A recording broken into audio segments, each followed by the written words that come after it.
Chapter 8, page 131. Why are there only 98? She said. I thought we counted 99. Henry cocked his head and scrunched his lips. I think the door with the compass locks doesn't have a number. Henrietta leaned closer.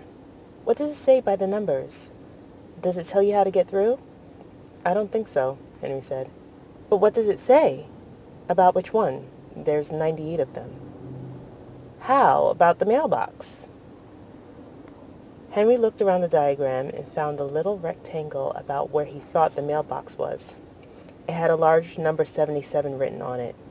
He looked over to the other page and found 77.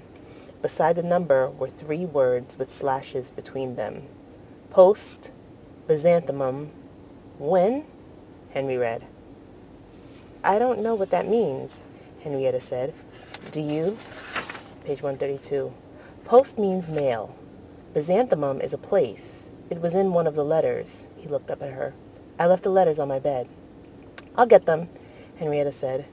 Henry could hear her running up the attic stairs while he looked over Grandfather's diagram.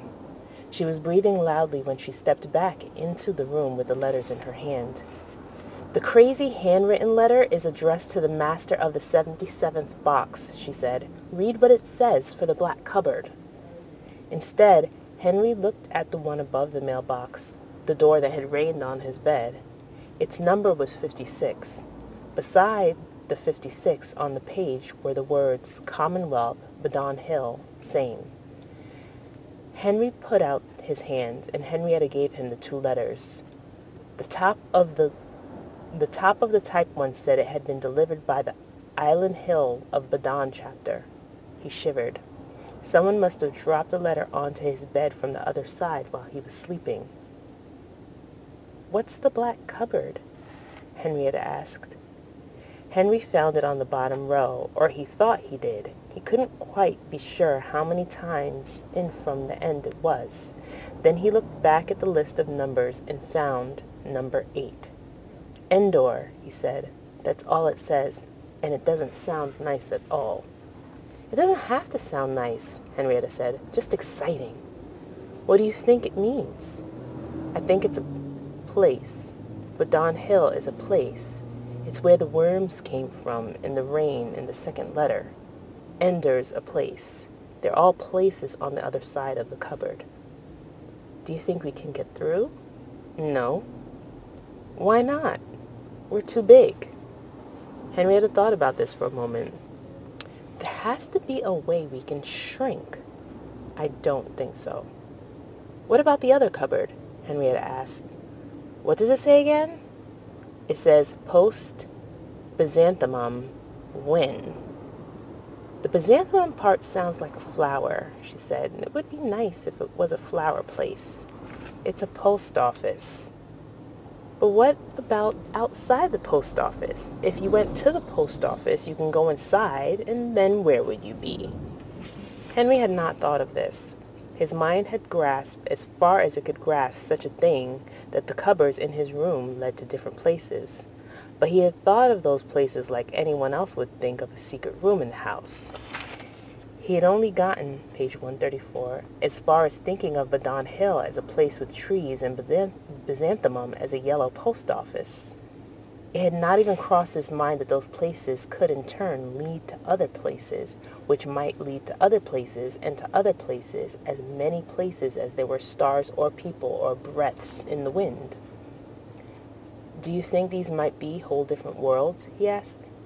Henrietta didn't blink at the question. I thought about that, she said. Some of them might be, but I don't think so. Why not? They just seem very here.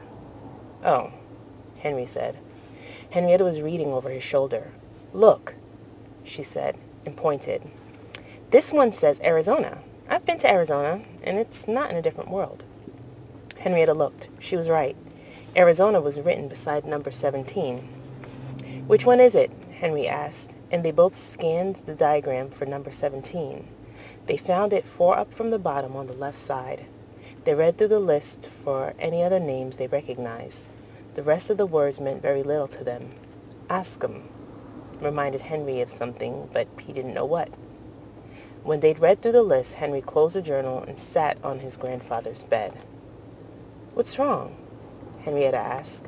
She sat beside him and took the book out of his hand. She turned it to the first page. Henry sighed. "I don't think we should be doing this." "You sound like Penelope," Henrietta said. "Listen to me," Henry said. "Somebody, probably grandfather, hid these cupboards. I don't think they're very nice, especially not the black one. We should either tell your dad everything and let him figure out the cupboards or just leave the key to the room somewhere where he can find it." "You're scared," Henrietta said. She wasn't looking at him. "So? We've gotten 2 letters so far, and neither of them was very nice." "Whimpering child?" Henrietta said. "Don't worry, it's not that bad. It's normal for little kids to be scared." Henry glared at her. "I'm older and bigger than you are." Henrietta laughed and put her chin in the air. "I'm not scared." "Oh, come on," Henry snorted. "You were scared to come in this room." "That's different," she said, "and I still didn't chicken out. I came in, and I even think somebody's been living in here." Henry didn't say anything, so she, page 136, kept going. "I'm sure you can be as brave as a girl who's younger and smaller than you are if you try. Let's just find out a little bit more about the cupboards, and then we'll decide whether or not to tell Dad. Okay?" She grinned at him. "Fine," Henry said. He couldn't have said anything else. Henrietta looked down at the bed and around the room. "But let's not stay in here," she said. "Let's go up to your room." Henry grabbed the letters, and the 2 of them stood up and walked to the door. Henrietta was carrying the journal. Henry took the key out of the door and put it in his pocket.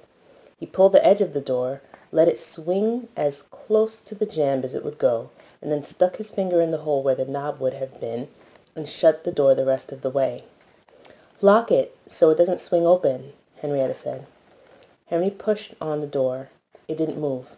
"It's already locked," he said, and the 2 of them, trying not to glance back, ran up the stairs to Henry's room and flopped onto his still damp bed.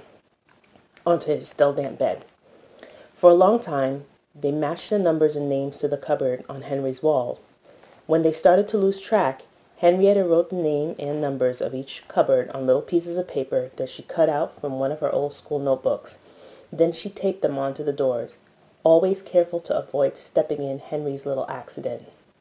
When they were about halfway done, she bounced back onto Henry's bed and announced that she was tired of taping. "I can tape for a bit," Henry said. "No," Henrietta said. "That's not what I meant. I meant, I want to be done looking at the cupboards now. I want to go through one." "Well, we can't." "I'm sure there's a way. Why else would Grandfather keep all of them?" "He plastered them shut." Henrietta wasn't listening. "I wish we could see through the dark one. You could reach through, though." "Yeah." Henry was flipping through the pages of the journal. Most of it looked disappointing. Just a bunch of stuff neither of them understood about wood grains and wind, and lots of drawings and descriptions of the house. Beyond the 2 pages dedicated to the cupboards, they had found nothing helpful. "I'm going to reach through," she said, and sat up. Henry tried to ignore her. He knew she would go straight to the black door, so he just kept turning pages and staring blankly at the old handwriting. She, page 138, surprised him by going to the Badon Hill door first. She didn't ask for help with the stiff latch, and eventually it slid beneath her weight. The door opened, and even though he wasn't looking, Henry smelled the pleasant change in the room. Henrietta did too. "I wish my bedroom could smell like that," she said, and breathed deeply with her face in the door. Then she poked her hand through and began to feel around. Henry knew that she was feeling the same things he had, soft, almost damp earth and moss.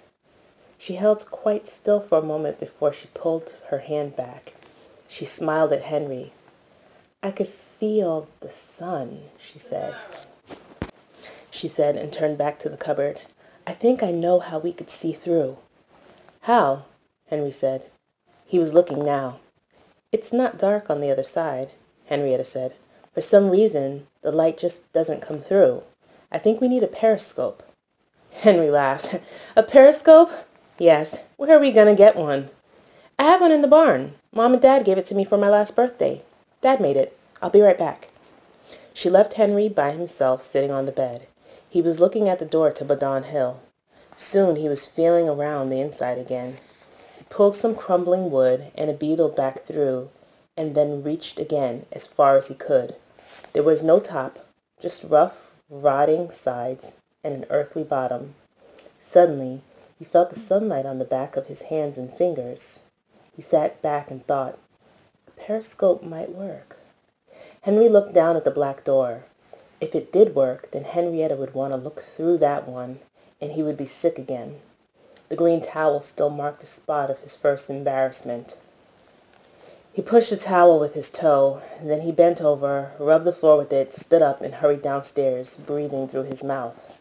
In the kitchen, he rinsed the towel off in the sink, then climbed back up to the attic with fistfuls of papers and towels. When he finished cleaning up, at least by a boy's standards, he went down to the second floor bathroom and plugged the toilet, trying to flush everything at once. He watched the toilet burble and stew until he heard Henrietta come up again. He looked at the toilet again, mentally shrugged, and went back to his stairs. When he reached his doorway, Henrietta was already trying to wiggle her periscope through the door to Badon Hill. She was having some trouble, but it finally slid through, pointing up at a very slight angle. She laughed out loud and clapped her hands. "Turn the light off, Henry. I want to see if there's anything shining through before I look."